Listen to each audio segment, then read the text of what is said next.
सभी वित्त को प्यार करने वाले हैमस्टर्स को हेलो, आपसे फिर से मिलकर बहुत अच्छा लगा। आजकल युवा लोग कैसे अमीर बन सकते हैं? लॉटरी जीतना एक तरीका है, कम संभावना है लेकिन संभव है ना? दूसरा तरीका धन को विरासत में प्राप्त करना है, लेकिन हम सिर्फ बैठकर इंतजार नहीं करने वाले हैं कि कोई दूर का रिश्तेदार हमें अपनी संपत्ति सौंप दे, है ना? चलो इससे बड़ा सोचते हैं। मेरे विचार में धन अर्जित करने का सबसे निश्चित तरीका काम के माध्यम से है, लेकिन केवल दिन में 8 घंटे काम करने की बात नहीं हो रही है। मैं सीखने और वित्तीय रूप से बढ़ने की बात कर रहा हूँ। यही कारण है कि आज मैंने आपके लिए एक वीडियो चुना है जिसमें सफल लोग उन सुझावों और आदतों को शेयर करते हैं जो आपको अपने लक्ष्यों को प्राप्त करने में मदद करेंगे। आइए आखिरकार जानें कि धनी लोगों की दुनिया में किन स्किल्स को महत्व दिया जाता है। आज के युवा को आप क्या सलाह देंगे अगर वे पैसा कमाना चाहते हैं? पहला है ध्यान लगाना। कुछ ऐसा खोजें जिसमें आप अच्छे हों। लोग कहते हैं कि अपने पैशन को फॉलो करें। मुझे लगता है कि यह बकवास है। जो आपको अपने पैशन को फॉलो करने के लिए कहता है वह पहले से ही अमीर है, और अगर इसमें कॉलेज शामिल नहीं है तो खुद को माफ कर दें, क्योंकि 2/3 बच्चे कॉलेज में नहीं जाते हैं। दूसरी बात यह है कि मैं इसे स्टोइसिज्म कहता हूँ, लेकिन एक चीज जो आपके नियंत्रण में है वह है खर्च करना। अगर आप युवा हैं तो आपको उस बचत की आदत को विकसित करना होगा और इसे अन्य चीजों से पुरस्कृत करना होगा,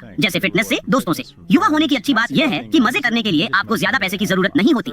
तीसरी चीज है समय। इस धरती पर हमारे जीवन के अधिकांश समय में हम 35 से ज्यादा नहीं जिए हैं, इसलिए युवा लोग यह कल्पना भी नहीं कर सकते कि वे 100 साल तक जीवित रहेंगे। और फिर आखिर में वह बात जहाँ मैंने वास्तव में गलती की वह थी डाइवर्सिफिकेशन की ताकत। जिस तरह से आप अमीर बनते हैं वह शायद थोड़े से एकाग्रता के माध्यम से होता है, लेकिन जिस तरह से आप कुछ हद तक अमीर बने रहते हैं वह डाइवर्सिफिकेशन के माध्यम से होता है। और आपको अरबपति होने की जरूरत नहीं है, बस कुछ पैसे बचाना शुरू करें। अच्छी खबर यह है कि मैं आपको अमीर बना सकता हूँ, बुरी खबर यह है कि यह धीरे धीरे होगा।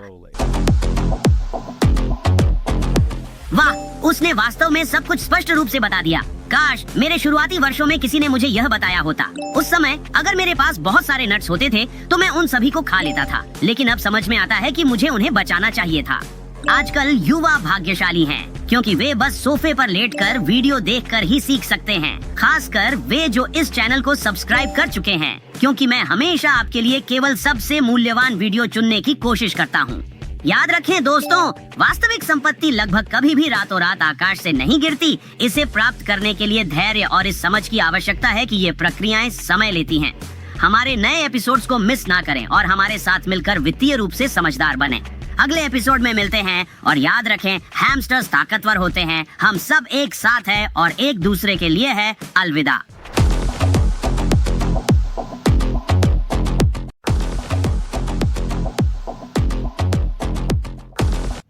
प्यारे क्रिप्टो दोस्तों, हम सब बहुत पैसा चाहते हैं, लेकिन क्या आपने कभी सोचा है कि हम इसके लिए इतना बेताब क्यों हैं? क्या हर किसी के पास कोई प्रोजेक्ट है जिसे वे जीवंत बनाना चाहते हैं, या हम केवल पैसे के लिए ही पैसा चाहते हैं? चिंता मत कीजिए, मैं साइकोलॉजिस्ट नहीं हूँ, लेकिन मैंने इस विषय पर कुछ वीडियो चुने हैं ताकि हमें सोचने में मदद मिल सके और हम अपने जीवन में अधिक प्रोडक्टिव लेवल पर पहुँच सकें। तैयार हैं? चलिए शुरू करते हैं। मैं अपने एक दोस्त के साथ भोजन कर रहा था जो एक मल्टी बिलियनर है, और वह कह रहा था, एलेक्स मुझे बस और पैसे चाहिए। परंतु वह मजाक नहीं कर रहा था, यह सीरियस था। उसने कहा, मुझे बस और पैसे चाहिए, मेरे पास पर्याप्त पैसे नहीं हैं। समस्या यह है कि अधिकांश गरीब लोग दूसरे और गरीब लोगों को जानते हैं, और इसीलिए वे उन लोगों की तुलना में इतने गरीब नहीं हैं जिन्हें वे जानते हैं। जबकि कोई और उतना प्रेरित नहीं होता जितना वह व्यक्ति होता है जो अमीर पैदा हुआ हो, फिर भी पैसों की कमी महसूस करता हो, और उसके सभी दोस्त उससे ज्यादा कमा रहे हों। वह आदमी पैसे कमाने के लिए कुछ भी कर सकता है, क्योंकि कमी इतनी बड़ी होती है। हम सभी जो फिजियोलॉजिकल डिप्रीवेशन समझते हैं, भूख, नींद, यौन इच्छा आदि, ये वे मानवीय जरूरतें हैं जिनसे आप वंचित हैं। आप सचमुच शरण चाहते हैं, है ना? इन्हें समझना वास्तव में आसान होता है, जबकि पैसा एक अमूर्त अवधारणा है, और इसलिए यह पैसे की धारणा है जिसके चारों ओर आपको वंचना उत्पन्न करनी पड़ती है, ताकि किसी को कुछ खरीदने के लिए प्रेरित किया जा सके, ताकि वे अपनी पैसे की समस्या का समाधान कर सकें। वाह, ऐसा लगता है जैसे उसने मेरे अवचेतन मन में झांक लिया है। मैं सहमत हूँ, पैसा एक बहुत ही सापेक्षिक चीज है। यहाँ तक कि मेरे हैमस्टर दोस्तों के बीच भी कुछ ऐसे होंगे जो बड़ी राशि को उस चीज पर उड़ा देंगे जिसे वे खत्म भी नहीं कर सकते, जबकि अन्य समझदारी से निवेश करेंगे। कमेंट्स में अपने विचार साझा करें, और मैं सिर्फ यही आशा करता हूँ कि इस वीडियो को देखने वाला हर व्यक्ति अच्छा जीवन यापन करने के लिए पर्याप्त धन रखता हो। अब आइए खुद से पूछें, हम पैसे बचाने के लिए समझदारी से खर्च कैसे करते हैं? अगले वीडियो को देखें जो दिखाता है कि बजट बनाने के सिद्धांत वर्षों में नहीं बदले हैं, ये वही पुरानी तकनीकें हैं।